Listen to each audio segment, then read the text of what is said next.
Today I am here with Sierra Grana, and Sierra is a soul gratifying coach, medium, and speaker who guides leaders, pioneers, and generational curse breakers through their darkest moments and brings them toward their light. So, welcome, Sierra. That is such a beautiful statement. Thank you. Can you just tell us how that came to be and what does that actually mean? Yeah. So when I first started entrepreneurship, I was a massage therapist prior, but when I shifted into coaching and consulting, as I was working with clients, I started realizing nobody was really happy in what they were actually doing. They were mostly working their jobs just to work their jobs or creating their businesses where they originally started with passion and then it fizzled off.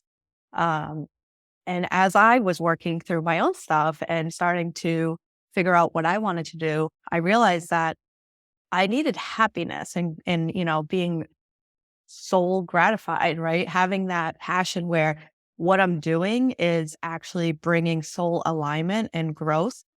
And then I started attracting clients that were seeking the same. They were just like their souls were kind of dead inside and they just weren't happy with what they were doing. And as we started to break down and work through the the inner work, uh, they started becoming happier. And it was like their life was just gratifying in everything they were doing. It didn't matter what they were doing.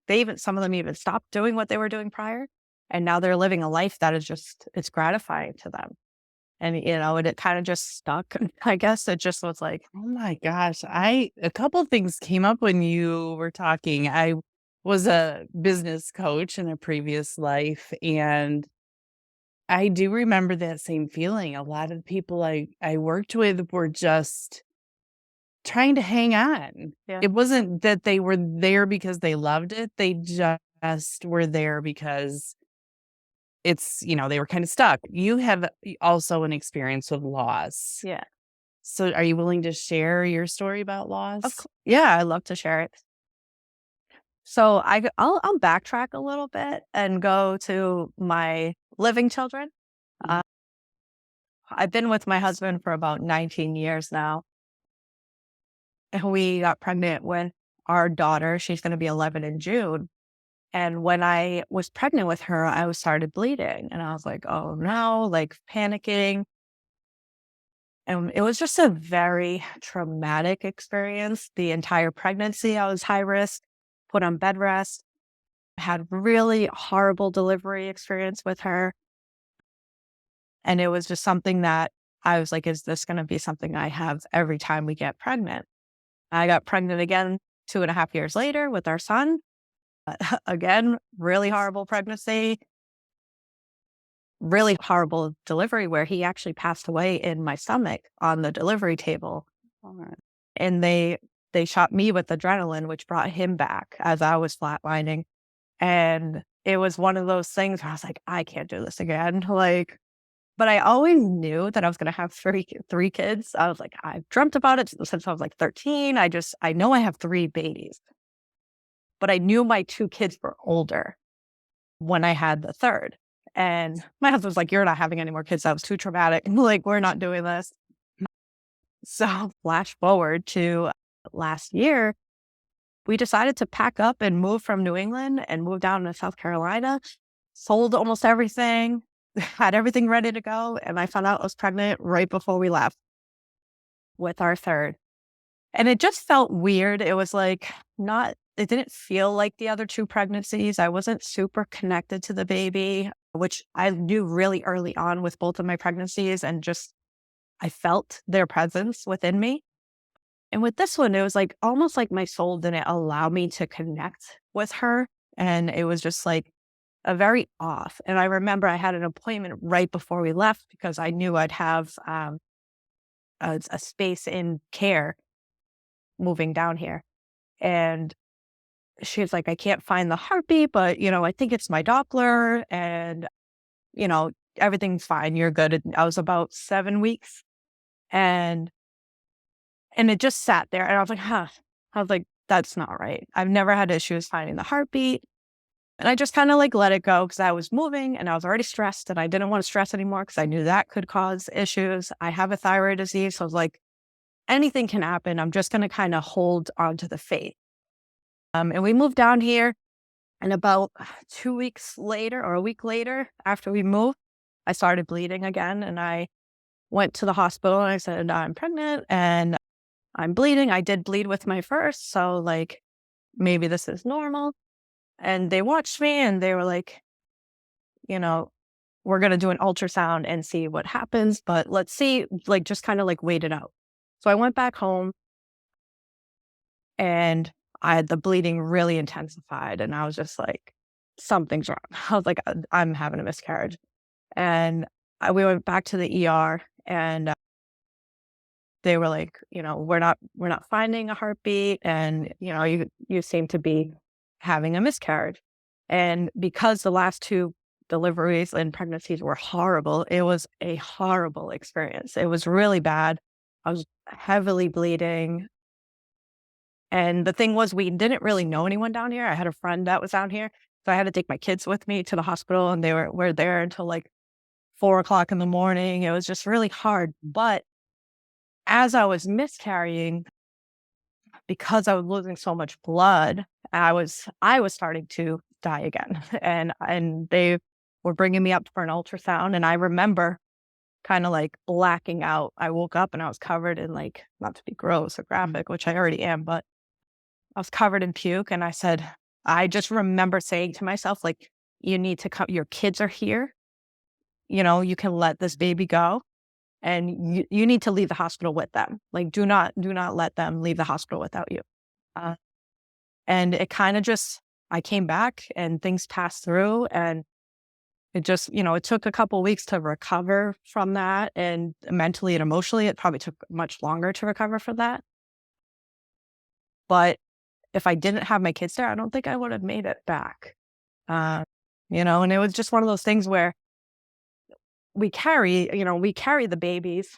And then when they pass, we still hold their DNA within us. We still hold their spirit around us. And I remember talking with you about this of, my daughter has visited me in my sleep, in my dreams, and has given me kind of like reasoning as to why it didn't happen. Because I think that's the one thing that we all, when we lose a child, we want to know why, right? We want to, if we don't have the answers, it's Always. very hard. Yeah. First question, isn't it? Yeah. Yeah. It's like, what did I do? And Yeah. Well, how am I responsible for this? Yeah. Of course. Yeah. And it's hard because it's like, you didn't do anything wrong, and it kind of just happens sometimes. And for me, when I spoke with her in the dreams, she said to me, and she looked a little older, she was beautiful, and I was just like, what happened? And she goes, I was relieving you. And I said, relieving me of what? And she was like, I was relieving you of the grief that you've always carried. And I said, huh. And I woke up the next morning from the dream and I was like, what the hell does she mean from that? I was like, what? Like, relieving me from the grief. And when I started to look back on it, when my mom was pregnant with me, a month before I was born, she lost her dad. So I was born with grief already in my system. And because you do carry, when you're pregnant, you carry, the baby carries the emotions. And it was almost like this full circle moment for me to kind of be healed of that grief. And I didn't really grieve her as much as I thought I would as a mom that loses a child. I mean, don't get me wrong, there's days where I'm like, stuck in bed and don't want to move, but like, it was easier. It was easier to process, to understand that she just chose to hold off in coming. And, and as a medium, I work on connecting with spirit. So it's been one of those things where I'm just like I understand it and I accept it. And the acceptance is a huge part. The acceptance is the hard part. Yeah. But it's necessary. It is. For peace, for sure. Oh my gosh, that's such an incredible story. Well, I'm so thankful that you are here. Me too. I'm grateful to be here. Yeah. And I mean, oh my gosh, such huge reminders. And your poor husband, I imagine he has gray hair. I don't know. He's getting there. Yeah. And it's, and recently we just found out we're expecting in September. So I'm 12 weeks today, actually. And we just found out we're having a little girl again. So Oh my yeah. gosh. And again, it's like different. It feels like my other pregnancies, the first two. And I feel like a piece of her is here, and I'm like, either she's going to come out being the same energetic type Yeah. or, and Yeah. it's hard because there's so much anxiety. And then, like, it's, you want to still grieve, but you also want to be happy at the same time. So it's a weird Oh, experience in this time of life for me. well, congratulations. I'm Thank so happy, and I will be praying all the way through for you thank that you. things go really, really well. It's when you just said that too, it made me think my parents had a child, their first child before me, who died at birth. Mhm. And there were several times growing up, there was a lot of curiosity. They were wonderful about sharing it openly and talking about it, but there was a lot of times in my life where I thought, "Am I her? Am I the reincarnated her? Or Yeah. how would she have been different?" You just it is just part of natural curiosity, but I Yeah. think definitely, um, it's something that is a possibility, I'm sure. Yeah. And it's funny because, like, my kids are, like, so much more aware of that stuff, and they're like, "No," like, we named her Nevaeh, and they're like, "Nevaeh, she's" my daughter says that she's a butterfly, like, anytime we see a butterfly, that's her and That's stuff, her. and she's like, Oh, "She just wanted to be a butterfly," and it's like, yeah. and it's funny because I remember doing an inner child meditation. It was supposed to be an inner child meditation with a friend of mine at a group. And I was brought to her, to my daughter. And Okay. she goes, "Are you ready to meet your son?" And I was like, "Huh." I knew I was having another baby after. Like, I just knew I'd get pregnant not too long after. Uh, and I was convinced I was having a boy. So, but it was so funny because I was just telling you right before we got on this was we just got a puppy and it's a boy. So I'm like, did he choose to turn That into was a the yeah. dog? And it's funny because it's like, I was like, I was strong. I was like, it's a boy. Like, I Yeah. knew I had a boy coming to me, but it ended up being, we randomly was like, we went to a brewery and there was dogs there. Like, we knew there was going to be dogs there. I was like, let's go adopt the dog. Oh And my gosh. it's our sweet little boy. And I'm like, Yeah. I think that's him. And maybe the girl was always Maybe it meant to is. be. Maybe the Yeah. girl's yet to come. That's Yeah. good. I was like, I want to come back. Yeah. Yeah. So as a spirit medium, Yeah. how how would someone know if their baby was talking to them? So, in my experience, it's in my own thoughts and in my own voice. But I know some people are a little more gifted in the auditory side. So it can sound like a child. It's really like children's energy when they cross over, however old they are, if they're a baby or they're older, they get to choose what age they want to be on the other side. Um, and their energy is so strong. It's like an adrenaline rush. So it's really one of those things where if you physically feel like this overwhelming sense of like love, and it's very hard to describe it other than like your whole body gets warm, you sweat a lot, and there's like goosebumps, tingling sensations.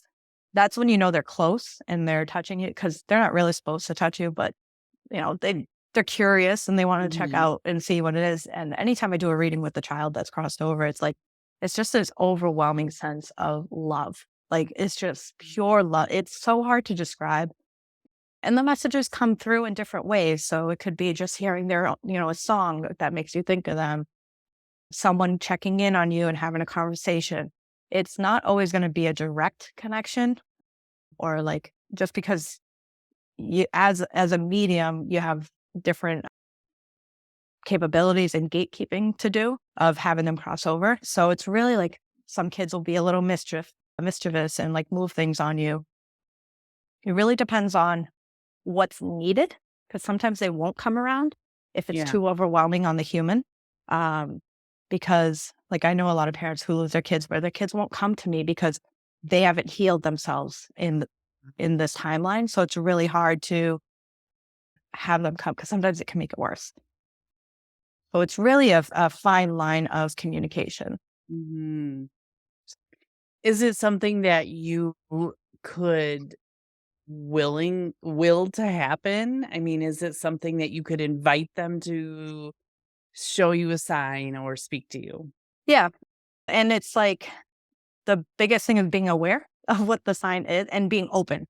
So like and it's not going to be how you expect it to be, Yeah. right? Like you could Yeah. be like, flicker this light and let me know that you're here. Yeah. It's not going to work like that, right? It could be a couple days. Like I've had children come to me that I didn't know their parents. I never knew them. And they came to me with messages and I had to find this mom, right? And pass this message along.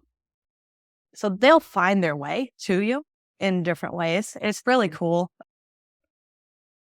Uh, I've gone to mediums even before I was out of the closet as a medium. And like we can connect spirit to spirit. So we can connect with baby. We can connect when you're pregnant. We can connect before you're even pregnant, any of that stuff. Yeah. So I love that. So, yeah, so when you connect with the spirit or even working with, say, a woman, and you say bringing them toward their light, what does that mean? Like, yeah. how yeah, I guess what does that mean? Yeah. So a lot of my clients that I work with are very set in, and I don't like to say the word darkness. It's just they're very set in the emotions and not don't know how to move through them. And it's the number one emotion again that I work with is grief, right? The grief cycle. And there's a lot of emotions within that. So sometimes it's just being completely blinded to seeing a way out.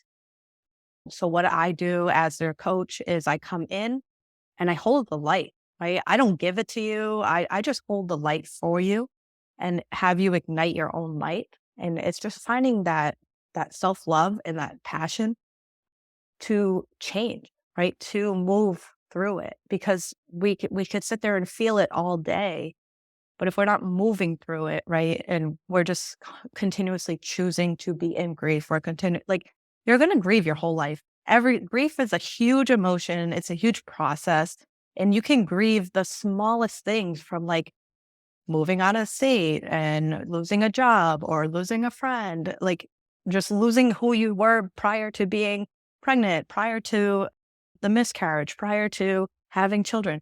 You grieve. It's just a continuous like cycle that we always will have.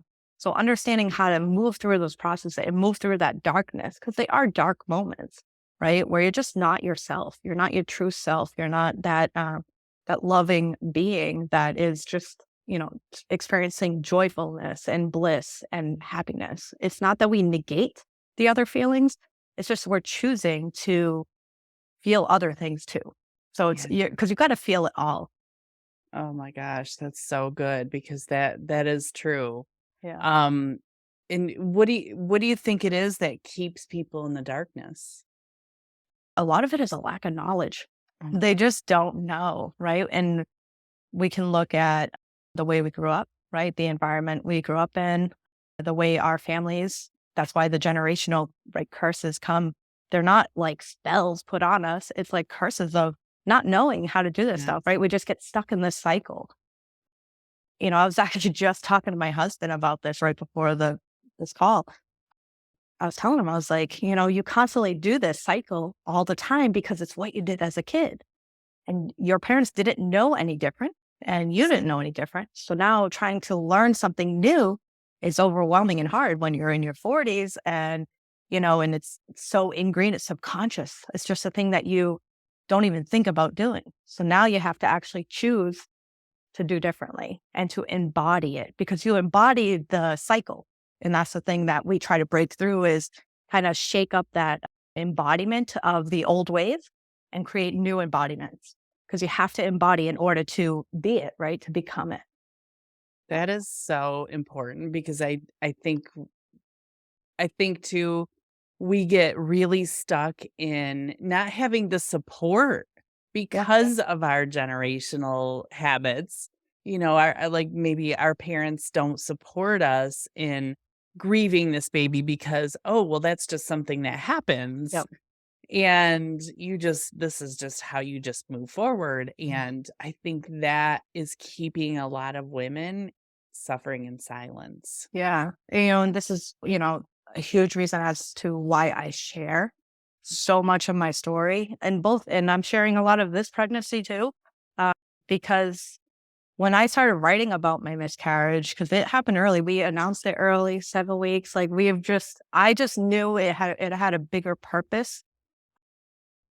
And I always share everything. That's how I teach people is through, I talk about myself more than my clients. So it's always about me because I'm taking myself through this journey. Yeah.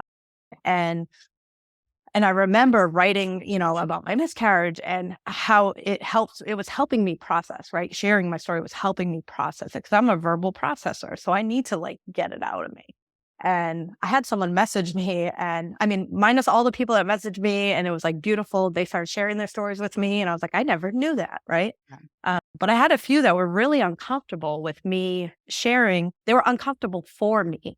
And Mhm. I was like, why are you uncomfortable for me? And trying to kind of take charge of how I'm going to grieve, how I'm going to process this. Mm. Because you're uncomfortable, right? She was like, I hope you're not sharing too much, right? Takes it. And I was just like, ah. I mean, I could see the love and protection she was trying to give me and the covering she was Yeah. trying to give me of like, you don't have to, share that much. Yes. And I was just like, I do. Because you don't see the other messages that are coming in. You don't see the people like pouring their heart out to me Yeah. about, their suffering. And I was like, I know my purpose. I know what I'm supposed to do. And it's actually helping me. The more I talk about it, the more she's real and the more, the memory of that experience is in my control almost of like, I could sit here and be grieving and not tell anybody and sit in a shame cycle and a grief cycle for Yes. And years, be right? full of anxiety over this new Yeah. pregnancy and Yeah. yeah. And I was like, Yeah. if I don't talk about this, like, I'm not able to bring in the good, right? To bring in the positives of all of this. And I finally like now that I'm kind of at the 12th week mark, I'm like almost just naturally calming down and like I'm like even if something were to happen during this pregnancy again, I feel like I am so prepared for the emotions that come with it because I know I'm not alone. I have a group of women that I've just come to, embrace and they've embraced me of being a part of this like unfortunate club, right? And it's like there's so many opportunities. I never in a million years would have thought I'd be, talking to you on a podcast about baby loss, right? When I'm so focused on business and transformation. So I was like, when these opportunities start to come and to share my story, I'm like, that's what I'm supposed to do. I experienced this because I chose to experience this, right? I took radical acceptance for this. I chose to experience this miscarriage so I can help other people that go through it. Yeah. And yes, like it sucks. It's horrible. It's something really that I don't wish upon anybody to have to go through. But to know that you can make it through it and you can move forward from it. It's not that you forget it. It's not that you ignore it. It's like you just accept it, right? You just accept it as a part of your journey and that eventually we'll all be reunited somewhere in some time, right? Yeah. Or reunited if this is, who Yeah, or knows? if it happens to be. Yeah, I think oh my gosh, so many great things that you just said about just accepting and choosing. I think some people wanna just come in and say, "Oh, there's a reason for everything, and you'll Yeah. see the silver lining," and there's No. not a silver lining to this, but there is a way to process it so that you Yeah. can get some really solid peace about it and feeling good, and I think that, like you said, talking about it, especially to people who've been through it, is everything. Yeah. The thing for me was I allowed myself to be really angry and like really, really angry. Like, and I'm very faithful. I don't really follow religion anymore, but like I believe in God. Yeah. God is my creator. Um, and I even was like, I hate you. Like, Yeah. why would you do this to me? Right? Why would I hated myself. I was like, why would I choose to go through this? Right. And it's just like having this ability to be angry, right? To really be fully angry, to not hold it in. I think helped the most, because anytime I experienced grief, I was always angry that they were taken from me and that they chose this or whatever, right? And I was like, I never fully allowed myself to be angry about it, because I was like, well, we gaslight ourselves out of things. We're like, oh, it was meant to happen, right? That's the spiritual community is really big for doing that. Is that bypassing of the anger, right? We don't allow ourselves to be angry. I allowed myself to be sad. I allowed myself to be depressed. I admitted it, right? I was like, I'm depressed. Like, I'm sad. I'm mad. Like, I'm all these things. And I just spoke it on myself so I can feel it and move through it. Cause now I'm like, 'cause in the beginning, I was like, I'm super anxious about this pregnancy, right? I'm a mess. And I just allowed myself to be a mess because it didn't last long, right? Cause now I'm enjoying this. I mean, minus the nausea, but I'm like, I'm enjoying this pregnancy. I don't want to carry all of that baggage with me. And I knew I wouldn't get pregnant again if I was carrying all that. I told myself, like, I don't want to get pregnant if I haven't processed the grief of this pregnancy, right? So if I am to carry the emotions forward, this baby's going to be born with all of that. And all the work that I've worked through for years, the past few years before I got pregnant the last time, would have been for nothing, right? In my mind. And I was just like, I need to move through this and process this where I understand the emotions and I accept them and I let them go. Because now I want this baby to have peacefulness and love and happiness. And yeah, they might have a little anxiety, they might have a little sadness. That's normal. We're human beings that we're made to have all these emotions and hold them. But it's not going to be something that is a habitual pattern in their life while, in the womb. Yeah. No, that's, oh my gosh, that's amazing insight because that wasn't something I allowed myself to do. I Yeah. I didn't allow myself to feel all of the things because I would instantly come in and counteract it with, "But you have 2 boys that are healthy and they're here and you need to pay attention to them," and, you're being ungrateful even for wishing that you had them. That's really hard. I carried it for a really long time, and I have to believe that a lot of women do. They Yeah. don't know to allow it and process it, and that is a quicker way to the other side. And, with my kids being around and witnessing me move through this, um, I would just speak to them, right? And I would tell them to, because like I'll be randomly crying, and they're like, "Why are you crying?" And I used to just dismiss it before, like years before. I'm Yeah. okay, mommy's just a little sad.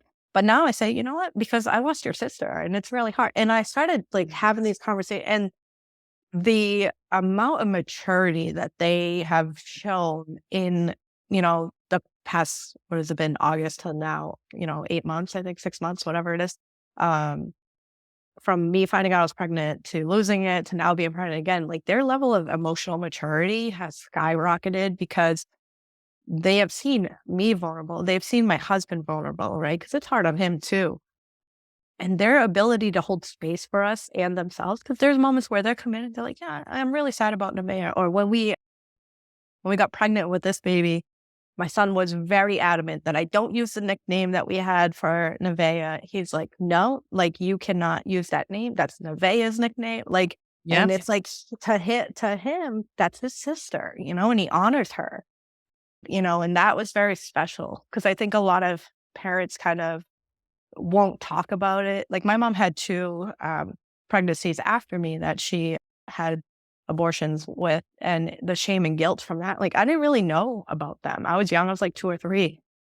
And I saw when I had the miscarriage how hard it affected her. And she was able to process a lot of her emotions there. And I was like, working through the forgiveness for herself. She's like, All it's those hard years all these later. years. Yeah. And she had 3 more kids after. Yeah. So It it's like, doesn't, but it sticks with you. yeah, Yeah. and, and the grief that she's had and, like, my grandmother, both grandmothers, we don't know I don't know how many they've lost, and it's like, all these, and I feel like that miscarriage healed so much of my lineage and the women in my lineage for my daughter and my sisters, right? And it's like, Amazing. we have babies coming in, my sister's pregnant, so it's like all these beautiful things happening.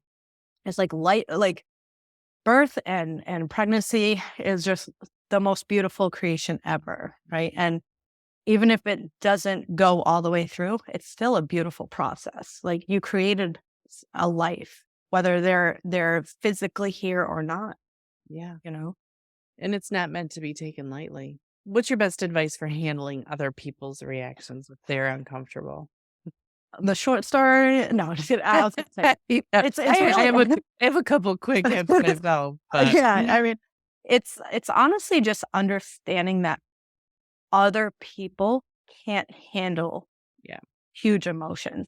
And when you can really accept that reality of people are going to project and people are going to be, they're going to be like overwhelmed, right? And it's really just ignoring. It's like, or yeah. just saying, you can use it as an opportunity to teach and educate someone, or you can just kind of like let it go. It really depends on the person and the statement that's made. I mean, I've heard everything, and I think there's some moments where people pity a little bit that kind of aggravates me. So I'm like, I survived almost dying, right? Like I'm not some weak little girl. Like I'm a grown woman who almost died during childbirth 3 times, right? And it's like, Yeah.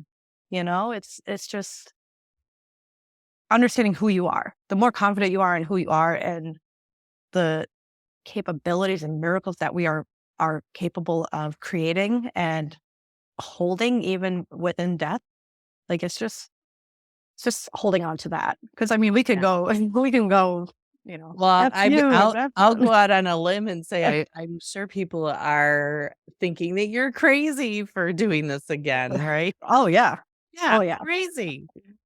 But But you it's just like, can't. it's what am I supposed to do? Stop living my life, right? Stop creating experiences.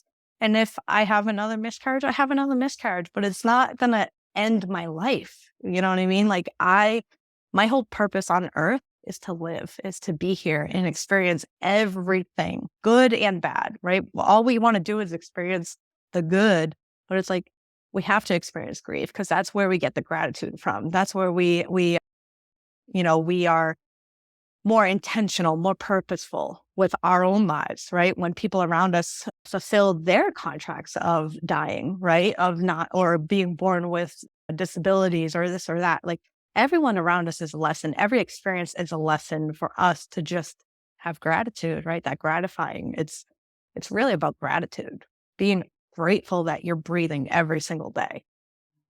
I loved what you said about living into your life. I Yeah. think when you get caught up in fear, that's when you stop living. Yeah. And that's what a lot of my clients come to me is they're full of fear, right? And Yeah. I don't know, I'm big on like birth orders. I'm a second child. I'm a rebel. Like I will do whatever I want. Like there's no rules that apply to me. And that's why people come to me is because I give them permission Yeah. to, play, to do the thing that they would normally not do. My husband's a first child, so he's like, rigid rule follower. And I'm just like, let's move, like, let's get out. And he's like, what are you doing? Like, afraid of change, right? And I just see the limitations that he would have carried his entire life had he never met me. Yeah. Um, and he says that to me a lot. He's like, I wouldn't do half the things I've done with you, right? If I wasn't with you. He's like, you teach me so much. I'm like, and my son, it's the same way. Like he just doesn't care. He does whatever he wants, whenever he Yep. wants. But my daughter is the rule follower. And it's so funny if we were to actually like understand, the human within us a little bit more. Everyone wants to know the spiritual side of themselves. And I'm like, understand you're human. Your human is what operates you, right? You're on That's earth great for, advice. That's really true. Well, thank you so much, Sierra, for all of this wisdom and like it's given me so much to think about for sure. I think there's a lot of really great nuggets in here just about accepting what is happening with your life and being so grateful for the experiences, good and bad. yeah. And it's one of those things where it's like, if we don't slow down enough to see what is truly going on around us, we miss out on so much. So it's really just moments like this create that, right? Create that slow down. Hey, look what happened. So it's just seeing it as a positive. Oh my gosh, so good. Well, how can people find out more about you and how you help and work with people? Yeah, I'm on Instagram, Facebook at sierragranacoaching, TikTok. I'm still figuring that out. But you can go to sierragranacoaching too and just, reach out. Facebook is probably the best for me. I am on there more often, respond quicker there. So, Good. Yeah, I'll definitely link all the information in the show notes too. But well, thank you so much thank you. for being here, and I can't wait for an update on your baby. Yeah. And maybe this one is a really smooth, easy one. I I hope. hope so. Fingers crossed.